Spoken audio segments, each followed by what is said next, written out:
Okay, ready? Let's go. Yes, we're live.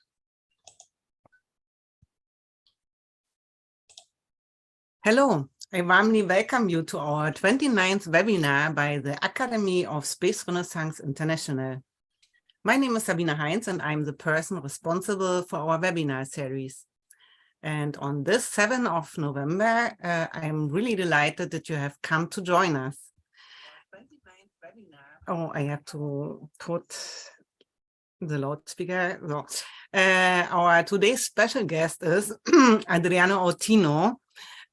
He is one of our vice presidents and former president and founder, one of the founder of Space Renaissance International. Hello, Adriano, welcome. Thank you very much, Sabine, and welcome. Welcome, Sabine, and welcome all of our guests that will attend to this presentation. Okay, Adriano will speak today about his book, The Fifth Season, The Bingo Surprises in Space, of Space, sorry. Before I leave you the stage, Adriano, I would like to introduce you to our audience. Adriano Ottino, born in Moncrivello, as I thought, is vice president of the Space Renaissance and is co-founder and former president of the Space Renaissance Initiative since 2010, Space Renaissance International. And Adriano Ottino is diplomed in industrial electronics, acting since 1971 as a software and system engineer, then project manager and entrepreneur in the field of real-time automation systems. His insatiable curiosity and the desire to engage in frontier fields have led him to work in the aerospace environment and to devise and develop an integrated software system supporting the systems engineering and the project lifecycle management processes. Adriano Ottino authored and co-authored several books, papers, and articles on the theme of civilization expansion into the outer space. Adriano, we are really curious to learn what you will tell us today, and the stage is yours. Thank you very much. Okay, now I will go sharing my presentation.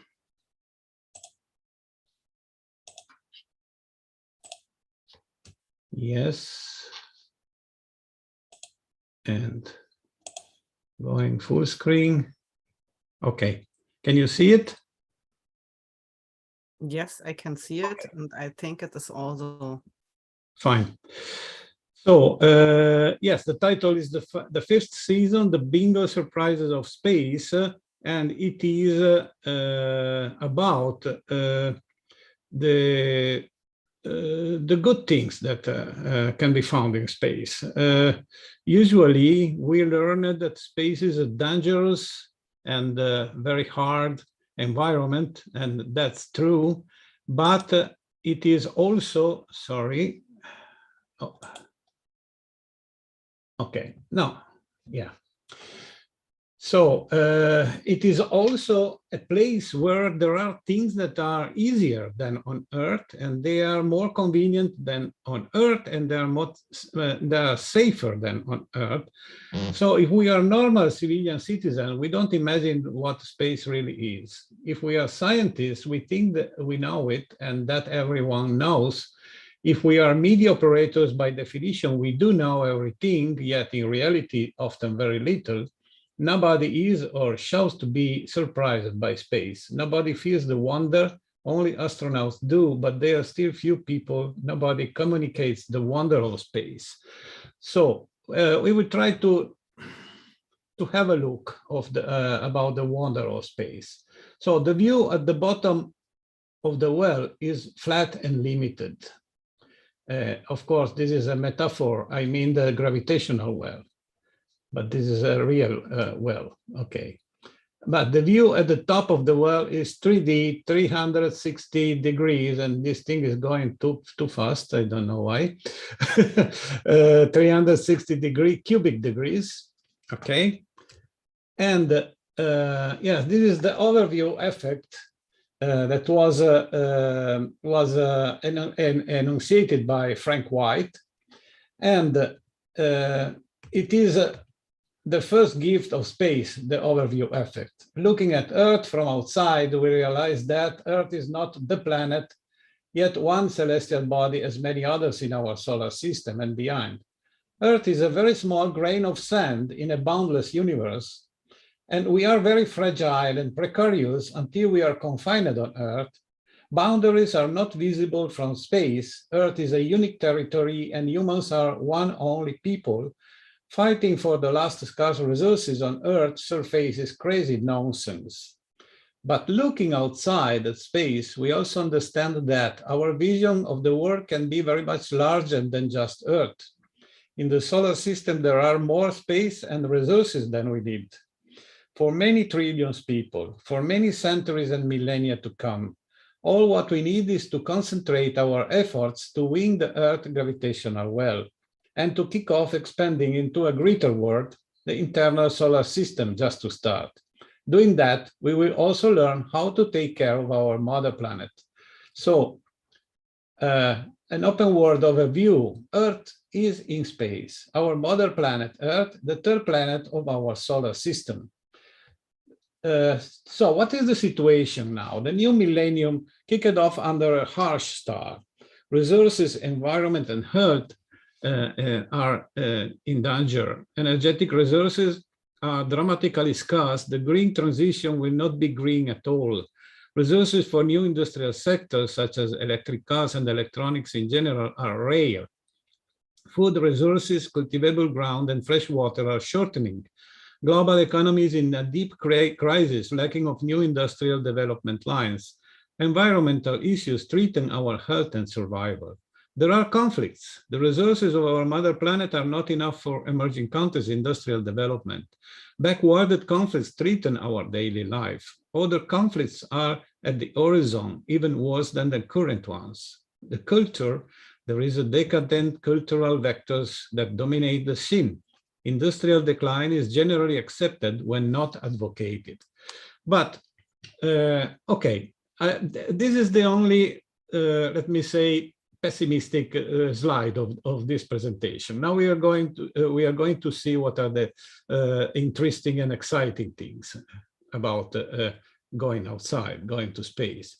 So the seasons of Homo sapiens, our growth as a sentient species is very near to its natural limit in the closest environment of this planet.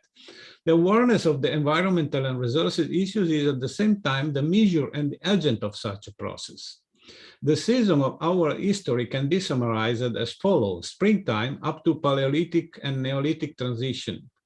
Summer from Neolithic revolution to the advent of written cultures.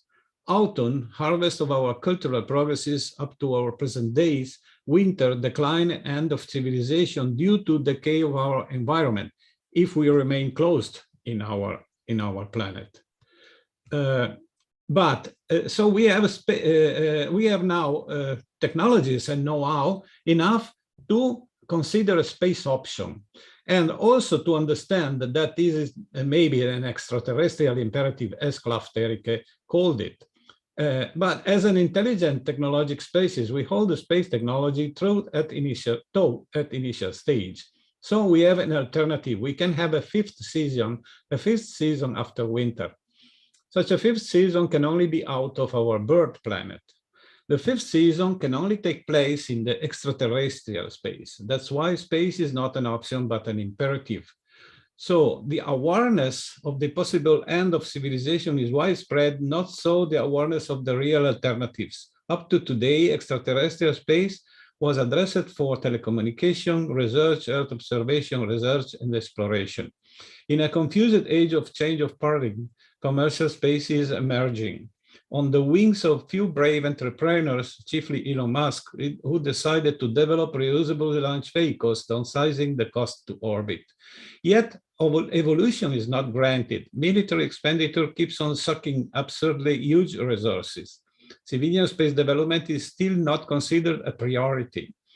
And taxpayers don't object, let alone opposing such a crazy, immature policy. Awareness about space ranges in the public opinion more or less as follows: a waste of public money, a dangerous environment to be avoided, better send robots if really needed, an interesting subject for entertainment, a tool for enlarge our scientific knowledge, one of the options for development competing with others, nanotechnologies, biotech, etc.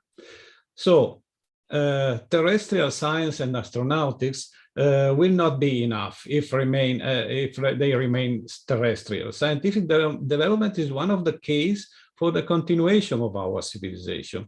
But any scientific development allowing us to grow up a little bit further in this closed environment will only delay our end of some 10 years. Terrestrial sciences alone are not a true alternative. All of the terrestrial sciences, prisoner of a closed environment, are not true alternatives. They can only help us to survive a little more during winter. Terrestrial sciences alone will not give a 5th season to humanity. Here's another reason why expansion into outer space is not an option for humans.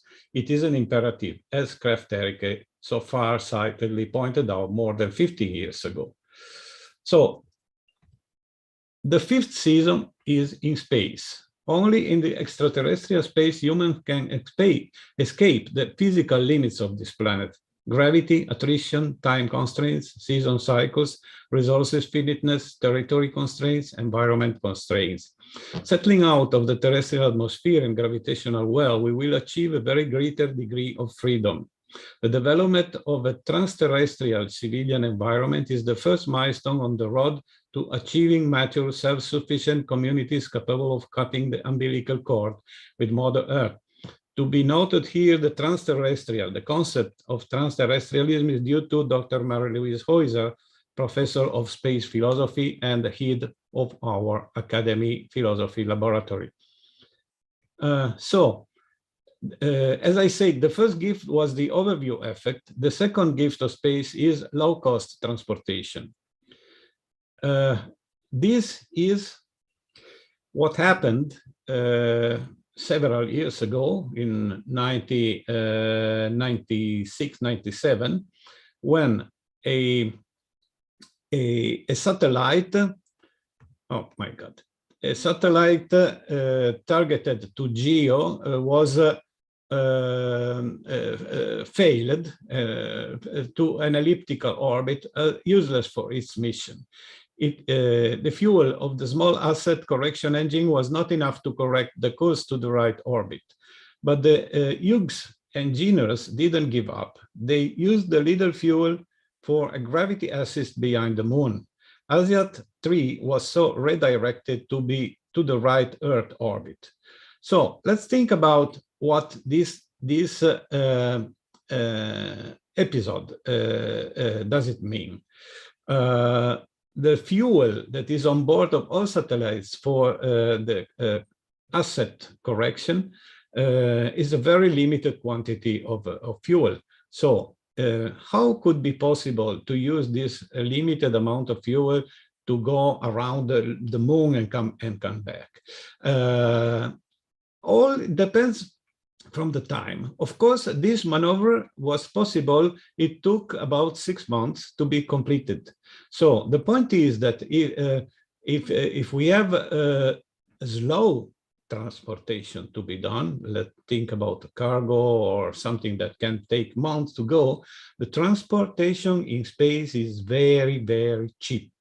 The comparison that I made is like if you take a dinghy from Napoli to New York with one only fuel tank, go and come back. So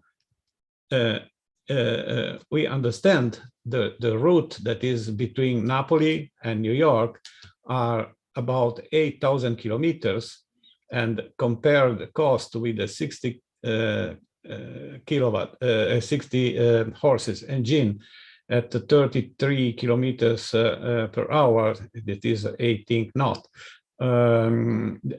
during 10 days and consuming 24 liters per hour, The total fuel the total cost is about 10,000 and more than 10,000 euros. So this will be very expensive, not to talk about the danger of this kind of travel.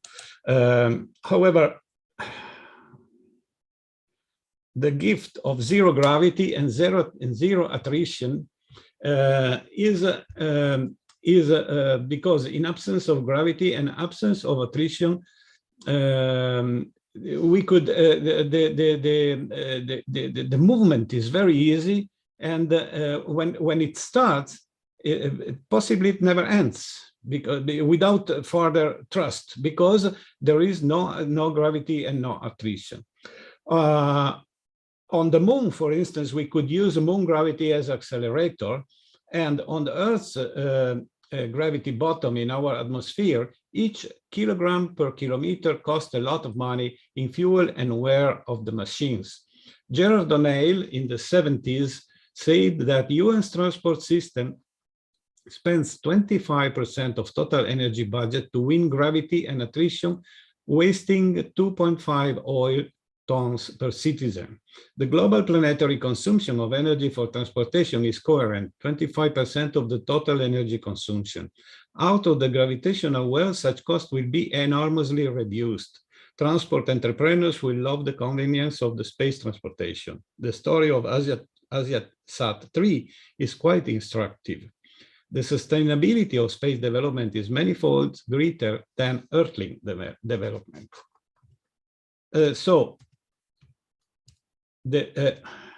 I'm sorry, but this presentation is behaving as it wants. So the third gift of space is the structural lightness of space engineering. Several years ago, I had to do, together with Dr. Marco C. Bernasconi, who is a Swiss researcher who used to work for more than 25 years in Earthling Contraves, making, it was the sole researcher in Europe about inflatable and chemically irreducible structures. So I had the opportunity to see some application of this technology that was never flown in orbit, but it was always developed in a laboratory. So for instance, this is an ISRS solar shield for first, that is the a space telescope. So closely observing an inflatable structure and testing by fingers its thickness is a shock vision, as much important as the previous case, AsiaSat-3. When I was visiting my friend Marco at his home in Zurich, he had a piece of this thing on his desk. And it was a T conjunction like this one, and so I took that piece in my hands, and I tasted with my fingers, and I say, "Oh, Marco, don't tell me this is what you are putting in space. This is the structure." And they say, "Yes, it is exactly that." And I was really shocked, because it was very, very thin, more than a paper, sheet paper, very, very much thinner. So what is the the lesson of this? Because in space we don't need heavy infrastructures as we need on Earth, because on Earth we have to win the gravity, the winds, and the vibrations, and many weather conditions and so on. In space you don't have any of these things, so the structure can be very, very lighter. And when I think like that, you see the proportion related to the people here, these two persons, is a big structure. On Earth, we would need a very, very strong structure to make it work. Other structures as solar arrays and transmitting, receiving antennas having 10-meter diameter on Earth should have EV structures and pylons. Earth engineering has to fight with gravity, winds, and with many kind of vibrations. But in space, is not so. Is not so. The reason is very simple. They are not made for this planet. They are very light structures. The only thing they have to fight with are the micrometeorites that can come and make a hole in that. But being these structures chemically rigidized, they will not change their shape for these small holes, and they will keep on working. So, okay, so the extraterrestrial technology can be, the engineering can be very much lighter than a correspective on Earth. Then we have, oh my God, yeah, the gift of space, another gift of space, the solution of the energy problem forever. So,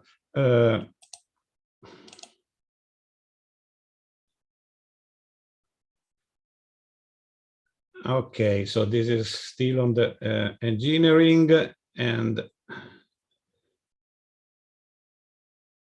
I'm very sorry for that.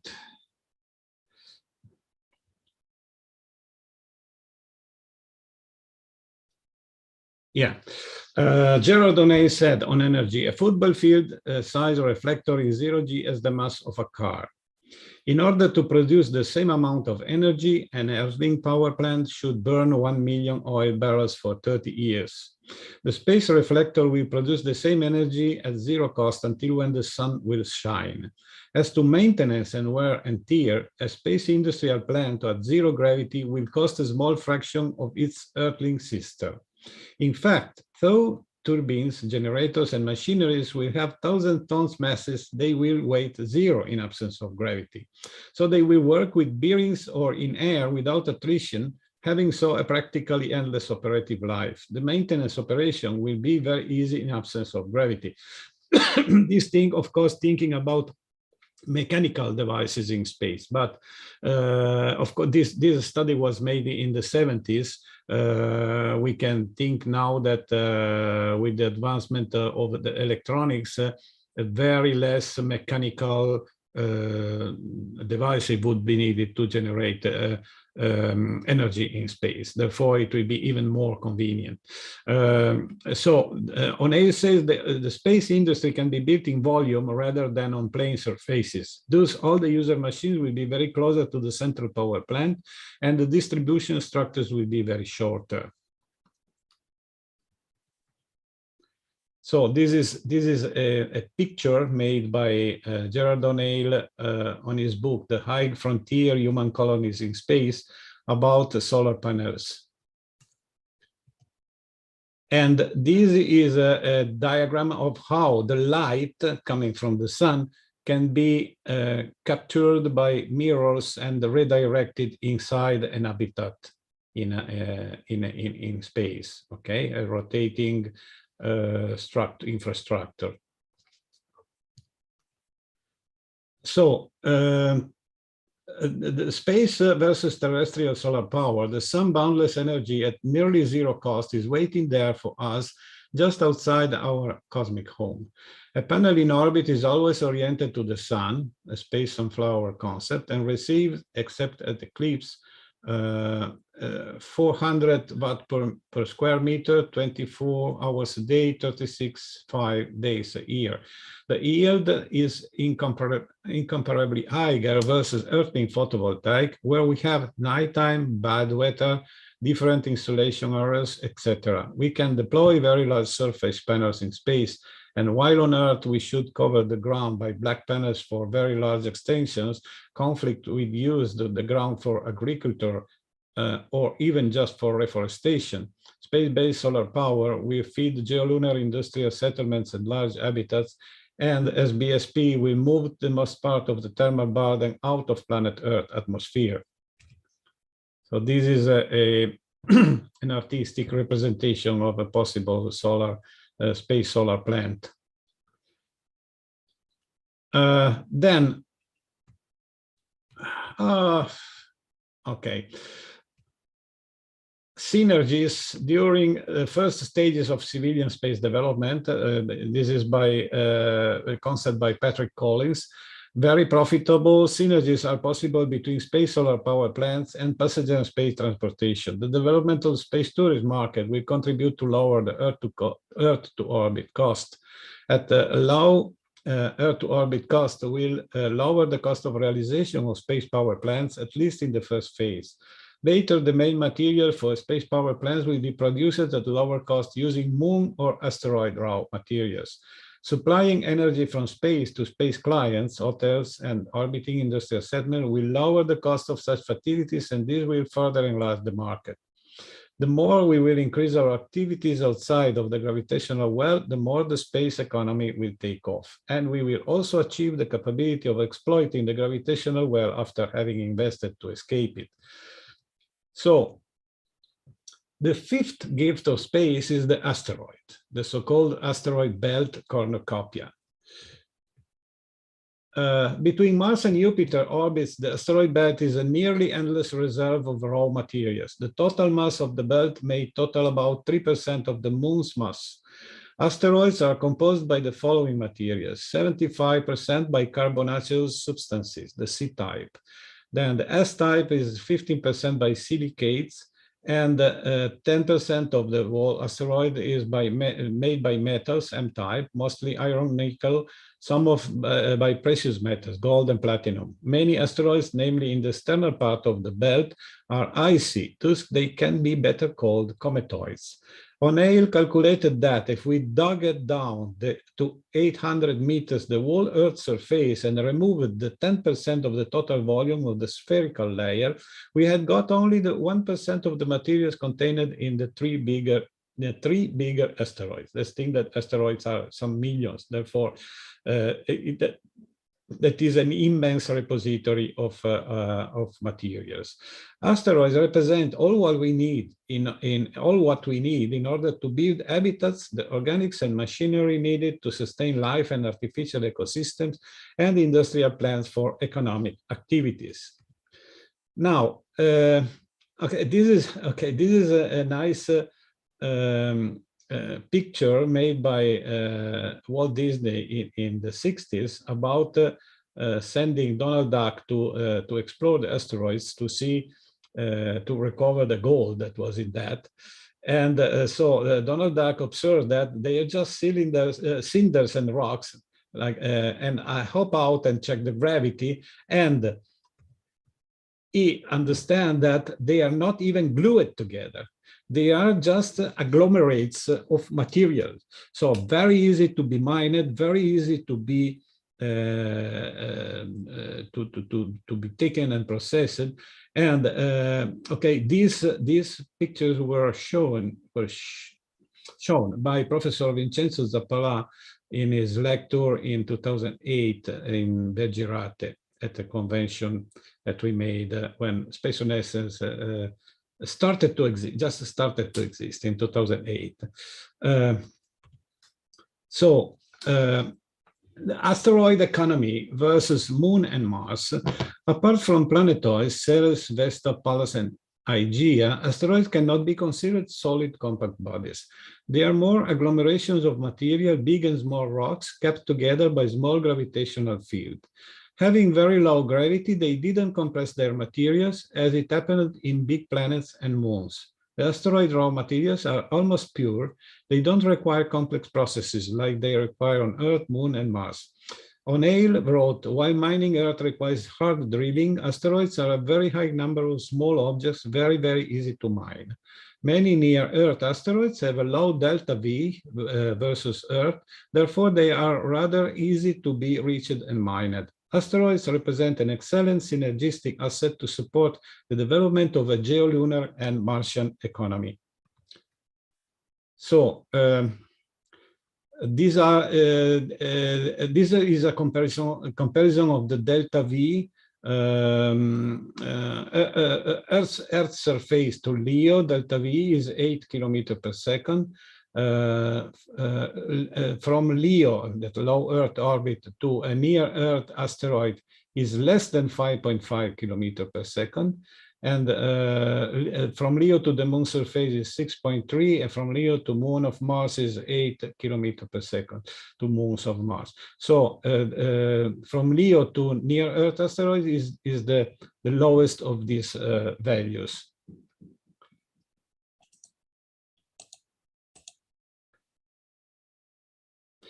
The Psyche asteroid, this is the largest of the M-type asteroids, orbiting in the asteroid belt between Mars and Jupiter orbits, composed chiefly of iron and nickel.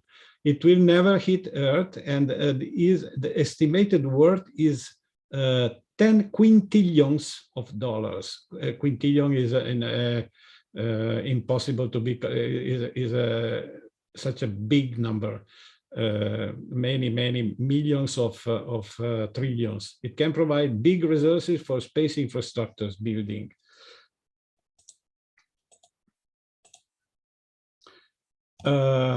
Asteroids can also be digged inside, not only to be mined to get raw materials, if properly catched and brought to orbital position, can be digged inside and to build stations or big infrastructures. With rotation, such a construction can provide simulated 1G gravity. The internal habitat several, sorry.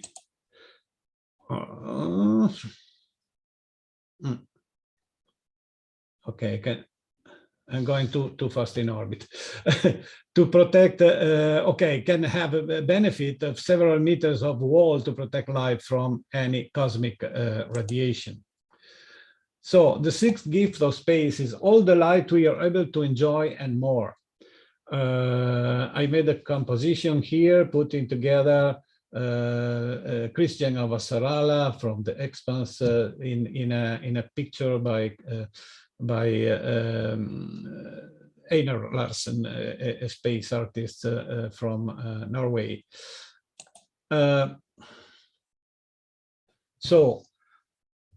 Gerard O'Neill, you see that we are referring, I'm referring very much to Gerard O'Neill because he was really a fantastic visionary and scientist.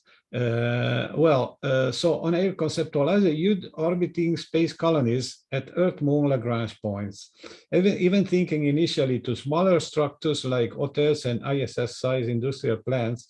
Such structures will benefit of boundless and very abundant sunlight and energy. Think about having 10 or 20 300-watt halogen spots at home and freedom to switch them on altogether for all the time we like.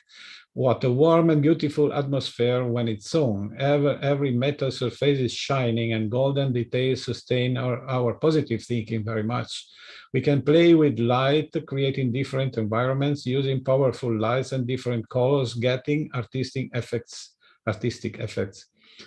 From soft shades to violent contrasts, silk and gold, flames and fluid blue waters.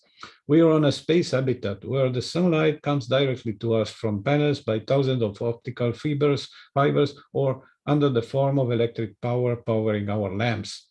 Of course, the concept applies to all electric and electronic equipment for work and free time, for music, for domestic comfort, for entertainment, etc.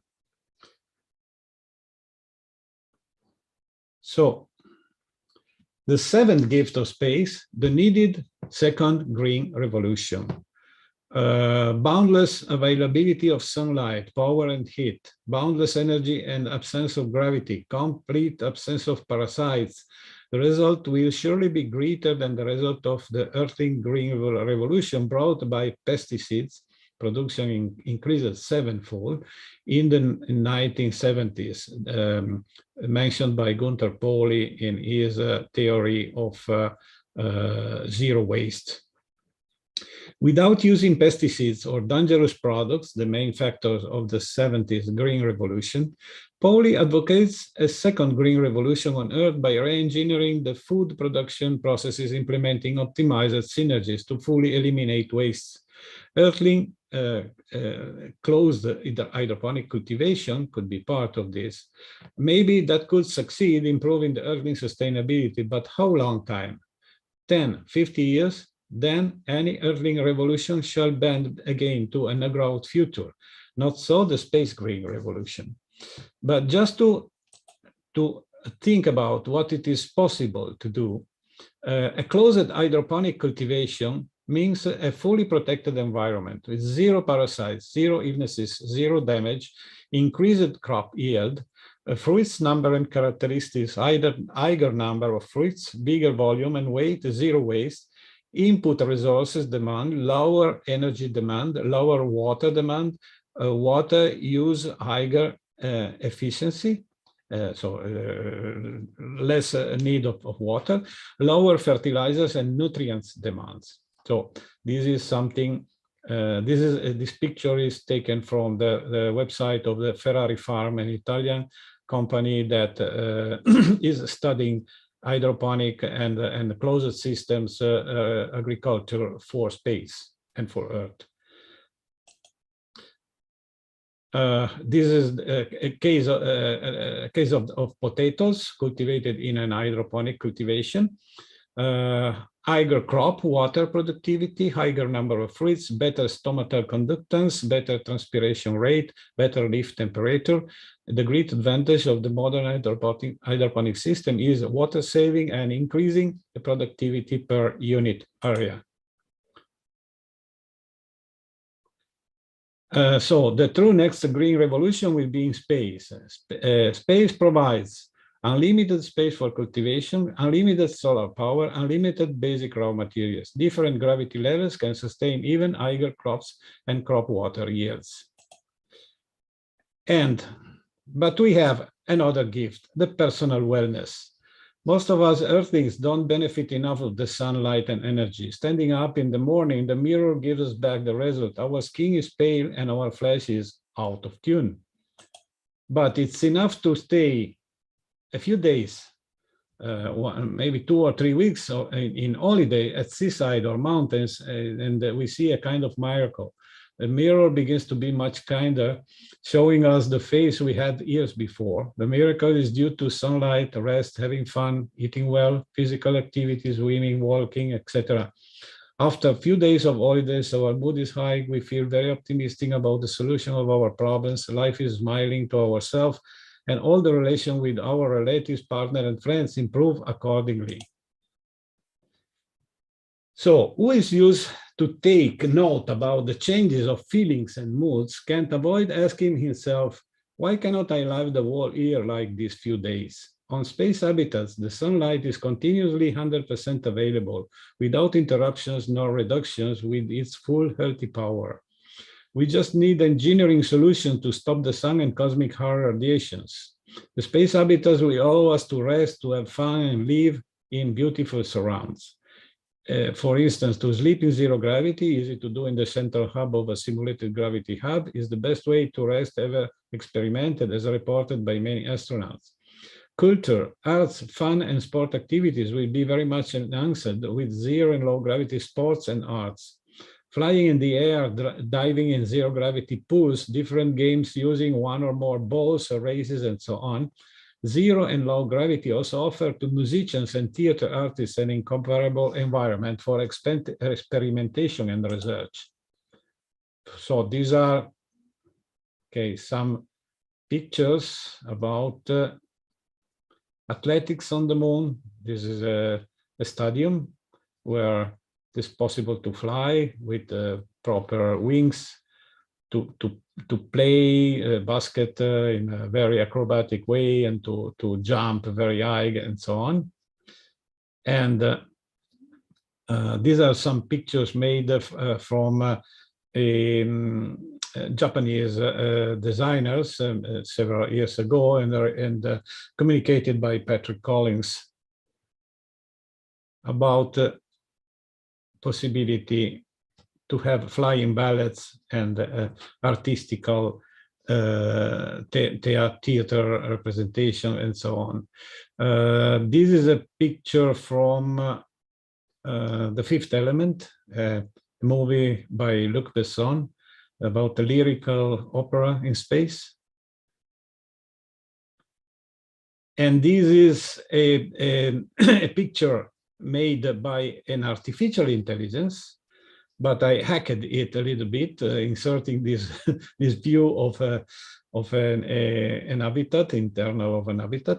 But it's I think it's wonderful from the point of view of imagination, made by an artificial intelligence, by the way. Okay. So, okay, the ninth gift is safety. And this is what I call the big misunderstanding, because the normal, the normal metaphysic considers space a very difficult, dangerous, and unsafe environment. But recent and less recent catastrophes remind to us how Earth can be unsafe, causing the death of thousands of Earthlings in few minutes. As a monoplanet civilization, many extinction menaces threaten us. For instance, asteroids and comet impacts, environmental crises, shortage of resources, pandemics, natural catastrophes like earthquakes, tsunamis, floods, etc. Very hot and very cold weather, nuclear wars, pollution, and the list could go on. A rational thought should conclude that this planet is a very unsafe place for humankind if we will not quickly get some alternative places.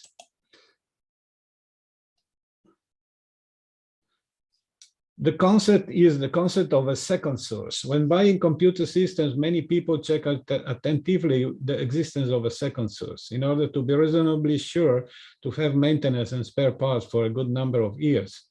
The same people seem not to care at all the need to have a second source for their and our cosmic home. Nevertheless, our safety as a species would decisively increase if we had at least a second celestial body where to live. This is maybe the main reason for human space flight. Settling on more celestial bodies, we will have the possibility of extinction of humankind. Since nature didn't provide a second Earth-like planet at our current range, the solar system, we will have to build artificial environments outside. But there are no major obstacles to this except our short-sightedness and pettiness. Raw materials are plentiful, so water and energy, very cheaper than here on Earth once we will be out of the gravitational well. And we have 8 billion of intelligence, all endowed with hands and opposable thumb.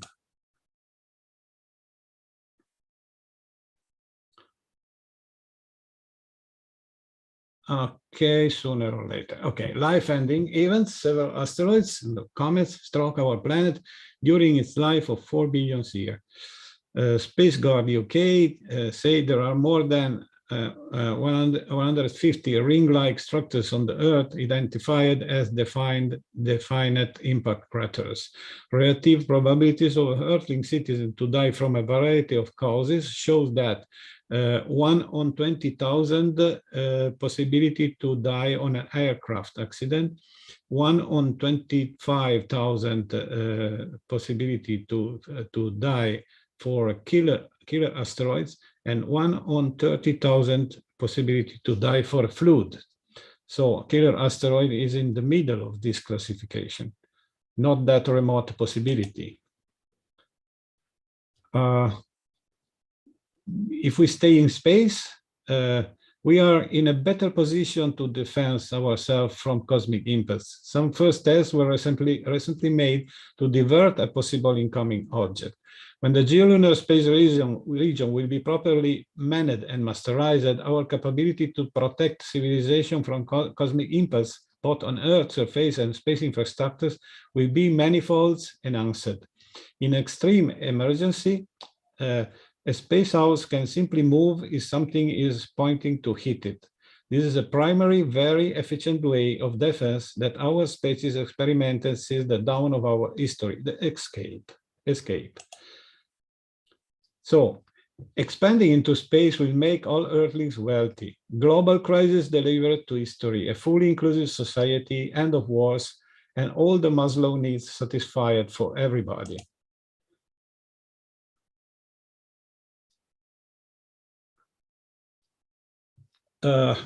Okay, in July 2000, during an economy boom, I wrote, missing the development of astronautics and the colonization of the geolunar space, the terrestrial globalized economy will now new heavy crisis very soon. On the contrary, the start of a space economy opening the world system will assure a near endless growth period. After that, we had a big financial crisis in 2008 and not ended nowadays. A worsening of the above crisis due to COVID-19 pandemics, a devastating war in Ukraine still going on in 2022. I think these words were unfortunately prophetic enough. And so why any social model needs a growing economy? The 20th century collectivist regimes, both fascist and socialist, faced too bad economy of the closet world, quickly evolved into ferocious dictatorships. A fun joke says capitalism is an unfair distribution of richness, while communism was a fair distribution of misery. A growing economy is a must in any ideological context. What we saw is that it was not fair at all. It was an unfair distribution of misery.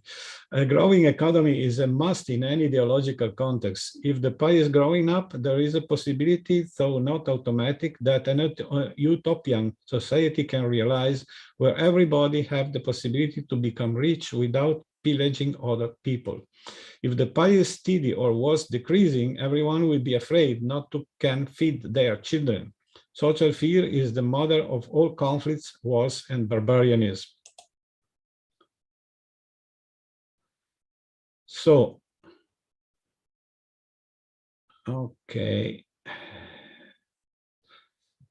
The only perspective that can give back hope in the future to humans is a new great horizon of development, expanding civilization into the solar system.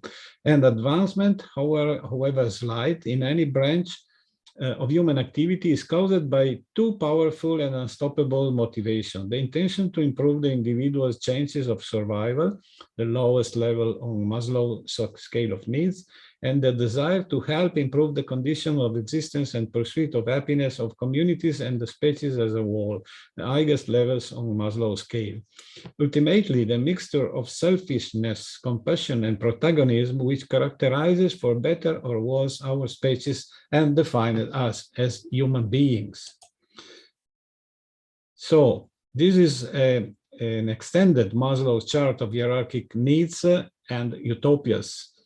From the basic needs that were considered by the classicist utopias, the past century utopias, biological needs, safety needs, and love and belongingness, esteem and reputation. And then we have the growth needs that are the cognitive, knowledge, understanding, curiosity, exploration, meaning, etc., aesthetic and culture, self-actualization and transcendence to behind personal self-caring for others. So this is a modern humanist utopia based on space expansion can consider all of the Maslow needs, going well over and beyond the consideration of the lower basic needs.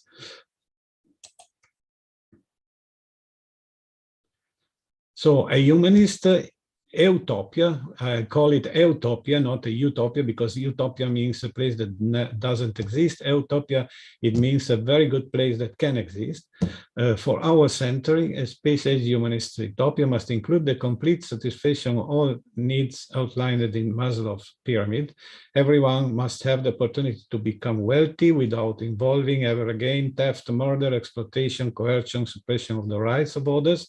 And all of this for a virtually unlimited number of humans, from each one according to their creativity and availability, to each one according to their desires and capacity of imagination.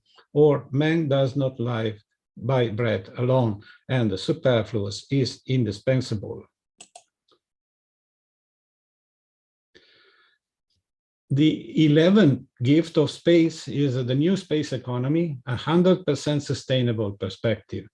The new space economy includes commercial space stations, space tourism vehicles and hotels, space mining, moon and asteroid mining, orbital debris recovery and reuse for industrial development, space industry, space resources processing, spacecraft manufacturing, space passenger transportation and cargo delivery, space settlements in the lunar space region, space hospitals and space medicine, space safety, traffic management, space-based solar power, enhanced scientific research, exoastronomy and exobiology, further space exploration. Most of the above will produce richness and wealth without impacting Earth environment. This is very important because the Earth environment should be preserved if we want to have a possibility to survive and to expand, of course. A space economy in 2040 could sum up 3.5 trillions made by the cislunar industry, asteroid mining, space tourism, cislunar internet, Earth orbital industry, Earth orbital intercontinental transport, Earth Internet, Earth ground services, Earth space industry, government projects, and Earth TV and broadband. So this is a mix of space and Earth industry, but the Earth industry will be impacted very much by the space development. Therefore, it will grow up. If we don't go to space, the Earth economy will be steady and maybe in continuous declining.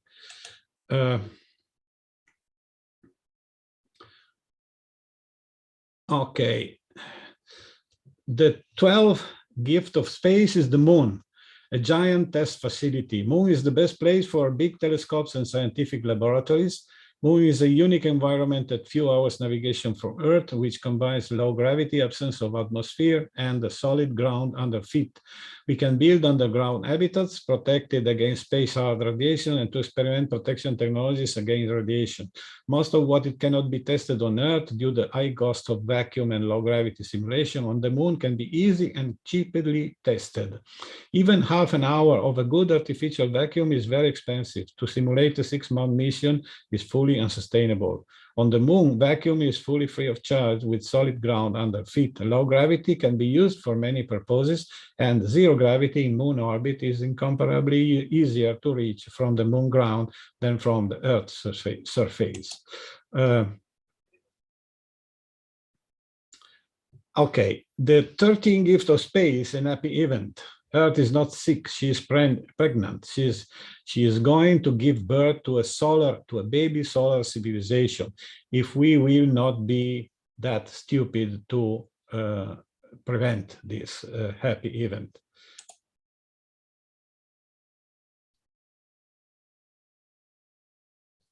These are the similitudes with the human pregnancy and the planetary pregnancy. Newborn, the space colonies, a terrestrial environment reproduced out of Earth's body. A pregnant lady is similar to the terrestrial biosphere. Reproductive apparatus, womb plus fetus, humanity, and the modified environment. Unsustainable growth, a human pregnant woman experiment an unsustainable growth in the body of the woman. Earth is experimenting an unsustainable growth of the number of the activities and the consumptions of the humans. A female experiment changes of temperature, humor, changes of metabolism, and the Earth is experimenting chemical and climatic changes and pollution. In proximity of the birth, exhaustion of the amniotic liquid, the mother can no more sustain the fetus. And on Earth, we have lack of resources, energetic problems, a continuous crisis of the economy. And okay, we have contraction, pushes the baby's expulsion, and we have sea quakes, earthquakes, upsettings, and breakups of the terrestrial crust. So there are many similarities between a human pregnancy and the planetary.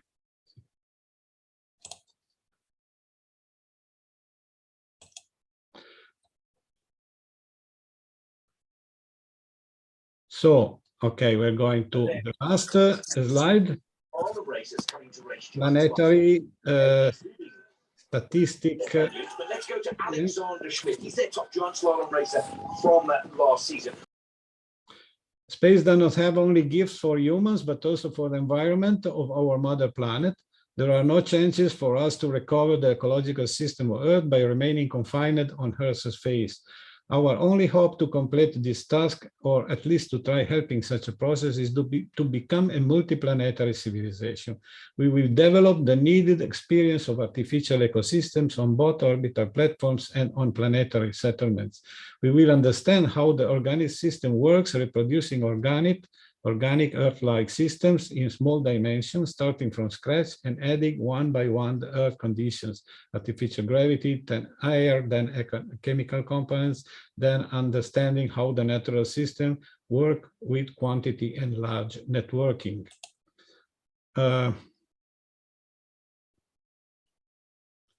So nowadays we understand very little of the ecological global processes at planetary level. Whatever our impact on the terrestrial ecosystem, our growth in a closed environment is any more sustainable for our mother planet and for us humans. So the sustainability is not only a problem of environment, but it is also a problem of sustainability for our societies, for our culture, for our financial conditions, and so on. Once we will be in safe, consolidated, settled on extraterrestrial, natural, and artificial bodies, and the progress of our civilization will be surely restarted without possibility to fall back, one of our main priorities will be to recover the damages we made on our Mother Earth. As I said, we will also have better knowledge to do it better. I'm sure any mother would understand and agree. Okay, so my presentation is ended. In the same time, we have Bernard Foing, our president, joined us. Hello, welcome, Bernard. Hello, yes, yes, I was just on a interplanetary transfer between ISU and Holland, so but I could follow part of the presentation. I will look at it, and so I knew also some of the themes.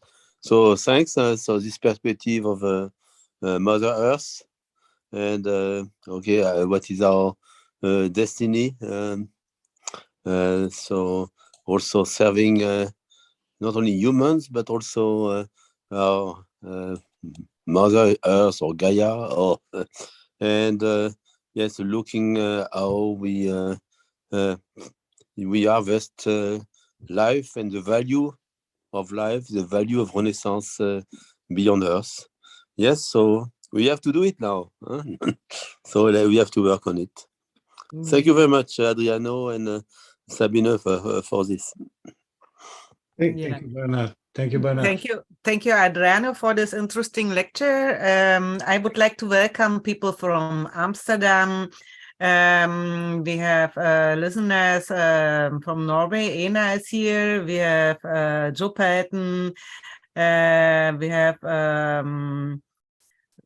someone also from Arlington, and from Kuwait, Ghanim is here. And I'm really, really glad to welcome everyone.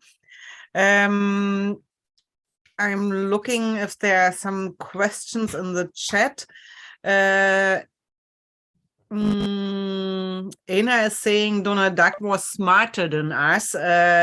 He did not send robots, but wanted to experience the heavenly bodies himself and experience the joy of the adventure. The only problem in space is finding limitations. And hopefully space will bring an end to that monetary system. And yeah, thank you for your speech, he says. Yeah. Bernard, do you have any question for Adriano? Yeah, so the question, okay, so what is the way forward then?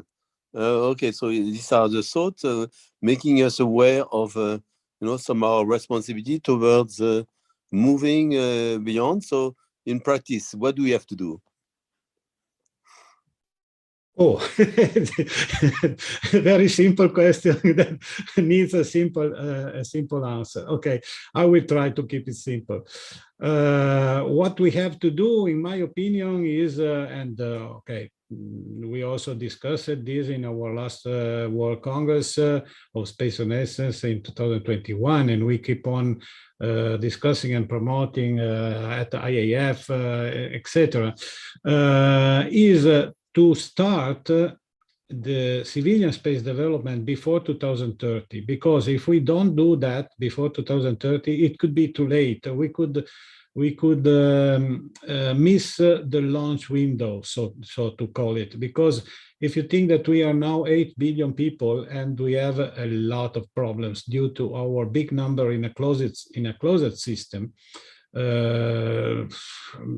we see the problems. Not even not necessary to make a list now, but we have wars, we have pandemics, we have resources problems, we have energy problems, we have all the symptoms of what in my last slide I compared to the pregnancy of a woman that is near to give birth. So we have this kind of crisis and problems, and only going outside and starting to work outside and to open the system, to start a new industrial development outside, we can relaunch the economy and therefore to relaunch the global renaissance from space to Earth and back to space, and in a mutual support, space and Earth, and yes, we can. We know that doing that, we will also recover the environment of Earth, because we will decrease our pressure on the Earth environment. Therefore, this will be good for the nature, for the other species living on Earth, and all this kind of concerns that are real concerns too. The only doubt is that maybe we could be too late initiating this process, and therefore the balance between what we have to spend, not quite in terms of money, because with the electronic money, money are not anymore such a big problem. So electronic money can be directed to proper projects. The important is a political decision to be taken. But in terms of energy to be used, manpower, in terms of confidence, in terms of hope in the future, and so on, if all of these conditions will match, then we will succeed, opening the frontier and opening a new development, and therefore giving motivation to young to start studying, working, and be enthusiastic to work for the future. If we will not succeed, then I am afraid that the future would be very very problem.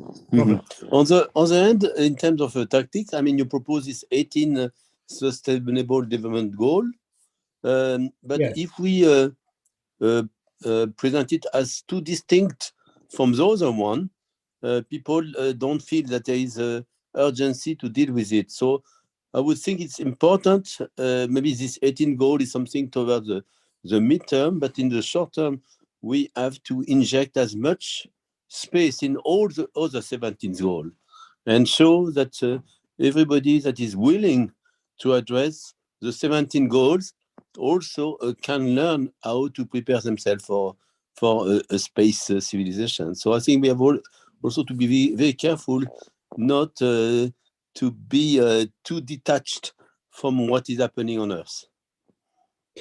Well, I think I think I'm very attached to what is happening on Earth. I think that the only way to make the 17 goals sustainable is to add the 18 goal, because the sustainability of all the 17 goals, it depends from the 3 goals that are the 7, the 8, and the 9. So the clean energy, the decent job and the economic development, and the industry innovation. These are the pillars that sustain all the social goals, the life on Earth, and the environmental goal, and so on. So, but if we push on these 3 pillars, they will conflict with the environmental goals. So this is the real problem. And the only way we can make the 3 pillars, the 3 industrial pillars, let's say, sustainable, is to help them, to sustain them with the space development. Because space development will take place outside, so it will not be a burden for the environment, but it will relaunch the economy and help to make sustainable all of the other goals. Otherwise, the 70 goals are, I'm afraid, they are a utopia, another utopia that can be realized if we don't go. But one of the part is material resources, energy resources. Fine, but a very important ingredient is what humans are doing. And so also working on ourselves as a collectivity, as humans, to address, pacifically, peacefully, and together the different sustainable goals. That's also something where we have to learn to work together on terrestrial topics and in space topics. Yes, yeah, of course, we cannot, we are not yet outside, so we have to take both, of course. Yeah. That is a very, very simple consideration. Yes, of course. Okay, yes, it was some of my questions. Thank you. Yeah, actually, it was a nice finishing sentence what you give, Bernard. There are no more questions in the chat. So I would like to thank you, Adriano, for the lecture again, Bernard, and also to the audience for joining us. And I would like to draw your attention to our next webinar. It will take place on the 21st of November. Helga Sapp-Larouche will talk about what Kraft Erik really said. Yeah, so I would like to invite you to our next webinar, and yeah, thank you. Okay. I wish you all a nice evening. Thank you very much. Ad astra.